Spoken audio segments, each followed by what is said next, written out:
इस शिवलिंग को जरा गौर से देखिए। अब इस शिवलिंग के आसपास के खंभों पर नजर डालिए।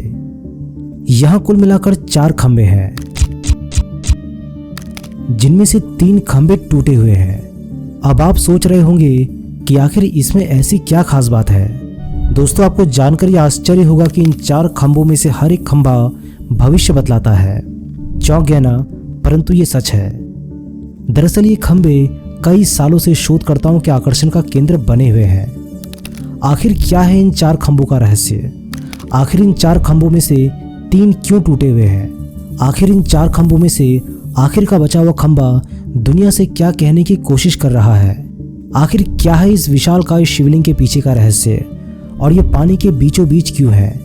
इस शिवलिंग और इन 4 खंभों के पीछे के रहस्य को हम बारीकी से इस वीडियो में बताएंगे, और जिसे सुनकर आपका दिमाग हिलने वाला है।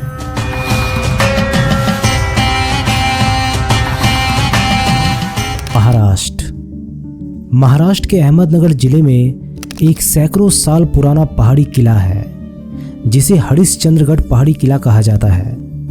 इस किले का निर्माण 6वीं शताब्दी में कलचुड़ी के राजवंश द्वारा किया गया था।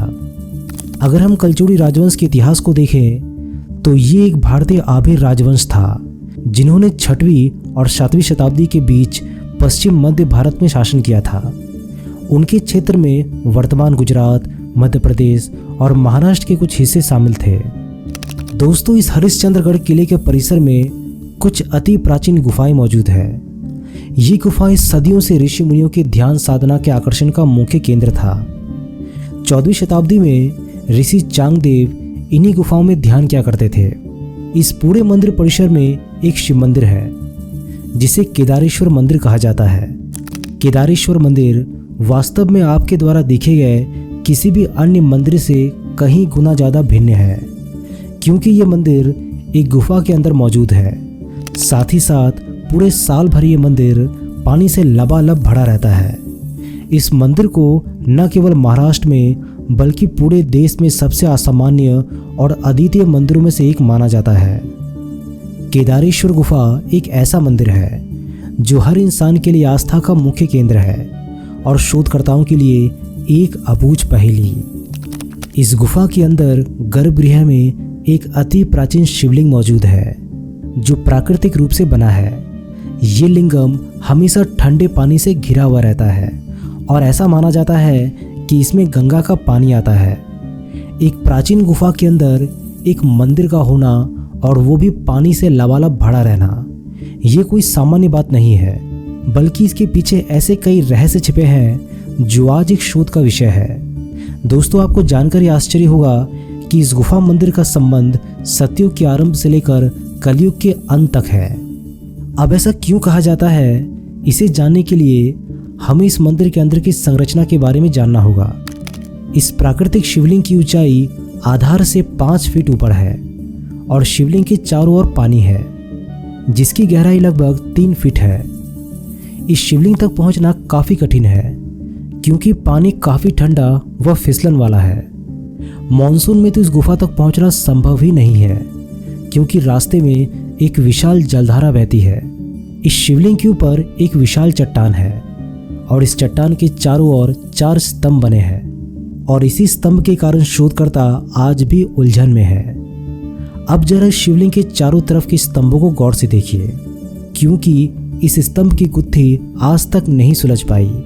शोधकर्ता ये कहते हैं कि यह मंदिर 6वीं शताब्दी में बना था, लेकिन ये पिलर्स कुछ और ही कहानी कहते हैं। दरअसल ये मंदिर पिछले 5000 वर्षों से एक ही खंभे पर टिका हुआ है। चौंक गया ना? परंतु किंवदंतियां यही कहती है। इन चारों स्तंभों में से 3 स्तंभ टूट चुके हैं और एक आखिरी स्तंभ बचा हुआ है, जिस पर यह पूरा आधार टिका हुआ है।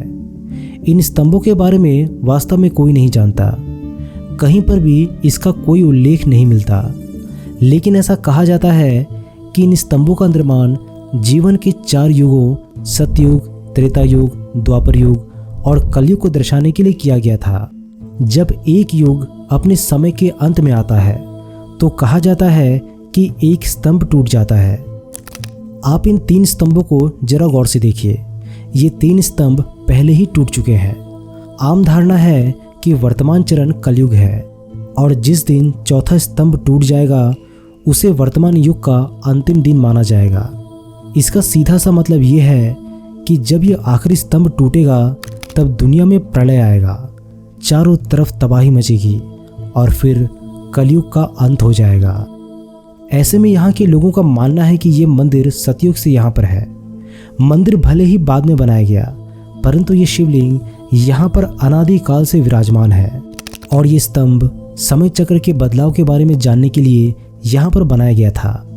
हालांकि शोधकर्ता इन बातों को नहीं मानते, क्योंकि बिना किसी प्रमाण के आज का आधुनिक विज्ञान किसी भी बातों पर विश्वास नहीं करता। परंतु जो चीज़ें आज से कई हजारों साल पहले हुई हो उसके प्रमाण खोज पाना आकाशगंगा में तारों को गिनने के बराबर है। ऐसे में ये रहस्य हमेशा हमेशा के लिए अनसुलझे ही रह जाते हैं। दोस्तों, इस गुफा मंदिर में एक और घटना घटती है जो आज भी लोगों की समझ से परे है। दरअसल मानसून के समय जब शिवलिंग के आसपास का पानी ज़्यादा बढ़ जाता है तो ऐसा देखा गया है कि पानी का स्तर जितना ऊपर बढ़ता है ये शिवलिंग भी अपने आप ही उठता हुआ दिखाई देता है।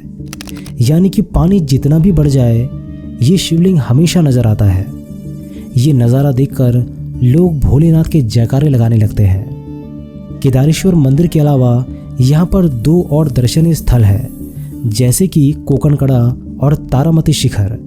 ये दोनों भी इस किले पर मौजूद है और जिन्हें देखने के लिए देश के कोने कोने से टूरिस्ट यहाँ पर आते हैं। दोस्तों, अगर आप घूमने के शौकीन हैं और अगर आपको पहाड़ों से लगाव है, साथ ही साथ आप भोलेनाथ के भक्त भी हैं, तो केदारेश्वर गुफा मंदिर के दर्शन जरूर कीजिएगा। यहाँ तक आने का पूरा पता हमने आप सभी के लिए इस वीडियो के डिस्क्रिप्शन बॉक्स में मेंशन कर दिया है। मैं बहुत जल्दी मिलता हूँ एक नई वीडियो में, तब तक के लिए नमस्कार।